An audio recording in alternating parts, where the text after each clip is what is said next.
स्वागत है। आज प्रधानमंत्री चंद्रशेखर जी की 99वीं जयंती पर हम बात करते हैं। प्रदेश अध्यक्ष ओमकार सिंह जी से क्या कहना है सर? पूर्व प्रधानमंत्री चंद्रशेखर जी की आज 99वीं जयंती है। उनकी जयंती के अवसर पर हम सभी लोग उनको श्रद्धासुमन अर्पित करने के लिए यहाँ पर इकट्ठा हुए। पूरे देश में चंद्रशेखर जी की जयंती मनाई जा रही है और चंद्रशेखर जी राष्ट्र पुरुष थे। चंद्रशेखर जी लोकनायक जयप्रकाश नारायण के सच्चे उत्तराधिकारी थे और 1934 से लेकर 1984 तक जो समाजवादी आंदोलन की जो पौध थी उसको सींच करके पेड़ बनाने का काम, और वो पेड़ जो आज फल देने का काम कर रहे हैं, उस चंद्रशेखर को आज हम याद करते हैं। तो आज दारूसफा में क्या कार्यक्रम किया गया? आज यहाँ पर तमाम सभी दलों के लोग यहाँ पर इकट्ठा हुए थे। चंद्रशेखर जी के अनुयायी इकट्ठा हुए थे, समाज सेवी संगठन के लोग थे, ट्रेड यूनियन के लोग थे, मजदूर आंदोलन के लोग थे।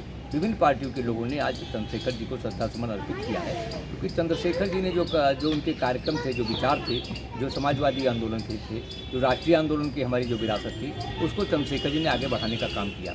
6 जनवरी को चंद्रशेखर जी कन्याकुमारी से पैदल चले थे और 25 जून को दिल्ली पहुँचे थे। 6 महीने की उनकी लंबी पदयात्रा थी। उस पदयात्रा में उन्होंने 5 कार्यक्रम को लेकर पदयात्रा शुरू किया था 6 जनवरी को।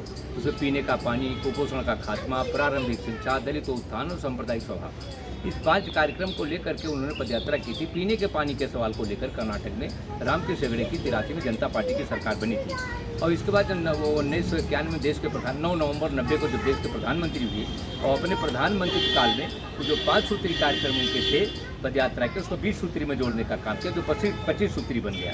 आज पीने का पानी जो इंडिया मार्ट का नया बड़ा नल जो गाँव में लग रहा है पीने शुद्ध पानी पीने के लिए, वो चंद्रशेखर जी की देन है। वहीं नौजवानों के सवाल पर जो लोकनायक जयप्रकाश नारायण ने जो रचना वाहिनी की कल्पना की थी, जिसमें भूमि वाहिनी, विद्या वाहिनी, स्वास्थ्य वाहिनी के माध्यम से करोड़ों बेरोजगारों को, नौजवानों को रोजगार देने का प्रावधान था, उसको उन्होंने केंद्रीय मंत्रिमंडल से, प्रधानमंत्री हुए, केंद्रीय मंत्रिमंडल से पास करके प्लानिंग कमीशन को भेज दिया था। आज भी अगर वो रचना वाहिनी फार्मूला अमल में लाया जाता है और उस फार्मूले पर बात होती है तो करोड़ों बेरोजगारों को रोजगार देने का प्रावधान होगा। वहीं पर आर्थर डंकल प्रस्ताव पर यहाँ आ रहा था, उसके विरोध में हम लोगों ने पूरे देश में डंकल दहन यात्रा निकालने का काम किया। एकमात्र देश में चंद्रशेखर जी ने कहा था कि जो आर्थर डंकल प्रस्ताव लागू होता है, अगर विश्व बैंक अंतर्राष्ट्रीय मुद्रा के कोष के इशारे पर यहाँ नीतियाँ बनाई जाएंगी तो देश आर्थिक बदहाली की ओर चला जाएगा। आज IMF वर्ल्ड बैंक के इशारे पर जो नीतियाँ बन रही हैं उससे बेरोजगारी बढ़ रही है, महंगाई बढ़ रही है और उसका एकमात्र कारण है कि गांधी का स्वदेशी और जयप्रकाश नारायण की वैज्ञानिकता।